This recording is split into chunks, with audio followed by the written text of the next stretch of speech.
Welcome to another episode of English Uplifting. I'm your host, Emma, and today we have a super exciting episode for anyone who's preparing for the IELTS exam. Whether you're aiming for Band 6 or dreaming of Band 9, we've got some essential tips and advice coming your way. And I'm thrilled to introduce our guest today, Sarah, an IELTS examiner who's here to share her expert knowledge with us. Thank you, Emma. I'm so excited to be here and to help your listeners get closer to their IELTS goals. Sarah, welcome to the show. It's a pleasure to have you. So, let's dive in. IELTS can feel overwhelming to a lot of students, but it doesn't have to be. Sarah, first of all, could you give us a quick overview of the IELTS exam and what it's all about? Sure. The IELTS exam, which stands for the International English Language Testing System, is designed to assess your English proficiency in 4 areas: listening, reading, writing, and speaking. It's used by universities, employers, and governments worldwide to gauge how well you can communicate in English. The exam has 2 versions: academic, for those who are applying to study in an English-speaking university, and general training, for those planning to migrate or work abroad. Great explanation. Now, when students aim for a Band 9, they need to excel in all sections. Let's start with the speaking section.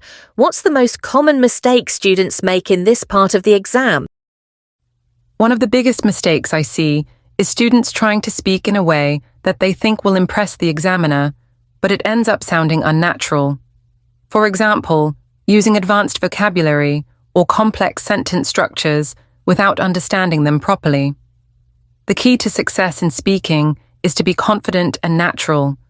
If you don't understand a word, don't force it into your answer. It's better to speak clearly and express yourself naturally, rather than overcomplicating things. That's such an important point. It's not just about the vocabulary, but how naturally you can use it. Any tips on how to practice for this section? Absolutely. I always tell my students to practice speaking about everyday topics. Record yourself talking about your day, hobbies, or opinions on current events. Focus on fluency, not perfection. And try to practice with a native speaker or someone fluent. Also, don't forget to use a range of vocabulary, but make sure you can use it confidently. Let's move on to the listening section. This can be a bit tricky since it's all about focusing on the details while listening. What's a common mistake students make here? A common mistake is not following the instructions carefully. Students sometimes write down more words than required. For example, if the instructions say to write no more than 2 words, writing 3 words will cost you points. Another mistake is not practicing with different accents. IELTS includes various accents: American, British, Australian, so get used to listening to a variety of speakers. That's a great tip. So it's not just about understanding the content, but following the rules exactly. Now, what about the reading section? What do you recommend for students who are struggling with time management in that part? Time management is crucial. One of the biggest issues I see is students spending too much time on one difficult question. If you get stuck on a question, don't panic. Move on and come back to it later if you have time. Also, make sure you're skimming and scanning for key information. Don't read every single word, just focus on the main ideas and key details. Such a helpful strategy. Skimming and scanning really do save time. Now, let's talk about writing. Many students find this part of the exam challenging. Can you tell us about common mistakes in writing and how to avoid them? A major mistake in writing is not addressing all parts of the question. In Task 1, for example, if you're asked to summarize information, make sure you're not just listing details. You need to highlight trends and differences. For Task 2, make sure you have a clear argument and support it with relevant examples. Structure your essay clearly: an introduction, body paragraphs, and conclusion, and avoid writing too much or too little. Right, structure is so important, and I think many students underestimate how much time planning can save in writing. would you say it's crucial to practice writing under timed conditions? Absolutely. Practice is key. Write essays under timed conditions to simulate the real exam experience. It will help you manage your time better and get used to writing quickly yet effectively.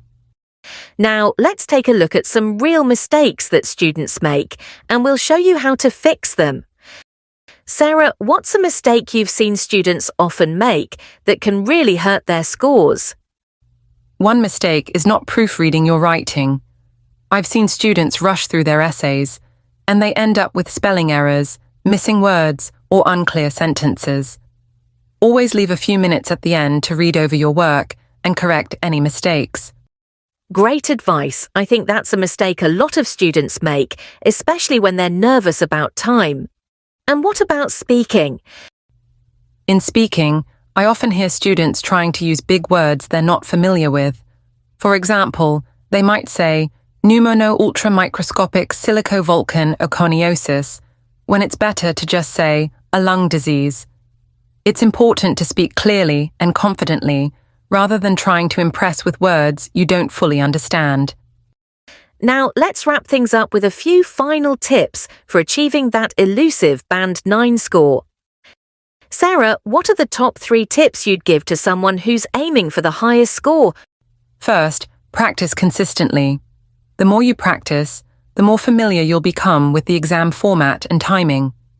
Second, focus on improving your weaknesses, whether it's listening, writing, or speaking.